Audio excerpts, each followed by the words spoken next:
शिवसकाळ मित्रांनो, तर आज आहे छत्रपती शिवाजी महाराज यांची जयंती आणि महाराजांनी आपल्याला खूप काही दिलं आहे.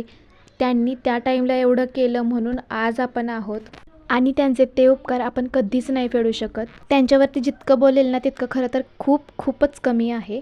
तर असं मित्रांनो, तर माझ्या गावाकडे सुद्धा ना खूप असं काहीतरी जल्लोष असतो, म्हणजे मिरवणूक वगैरे असते, जेवण असतं सर्वांसाठी, तर कीर्तन वगैरे असतं आणि मी त्यासाठीच गावी निघाले होते आणि रात्री जायला मला उशीर झाला होता, म्हणजे 8 तर मला येतानाच वाजले होते. त्याच्यानंतर मग पाळणा वगैरे झाला, त्यांची आरती वगैरे झाली. मग आम्ही तिथे आरती वगैरे केली, त्यांचं दर्शन वगैरे घेतलं. आणि खरं सांगते, मी काही ठिकाणी बघते ना तर खूप मोठे DJ वगैरे लावलेले असतात, पण मी खरं सांगते आमच्या गावात ना असं DJ वगैरे काही नसतो. किमान छत्रपती शिवाजी महाराज यांच्या जयंतीनिमित्त किंवा त्यांच्याबद्दल काहीही असो, आम्ही कधीही DJ वगैरे लावत नाही. कीर्तन, भजन असं काही असेल ना तर ते सर्व असतं, पण असं गाजावाजा मोठा अजिबात नसतो. आणि मी खरंच माझ्या गावावरती ना प्राऊड आहे, कारण ते ना असं काहीतरी फालतूगिरी करत नाहीत. म्हणजे मोठमोठ्याने DJ वगैरे वाजवणं किंवा असं काहीतरी करणं, खूप शांततेत आम्ही खूप छान असं ना सेलिब्रेशन करतो.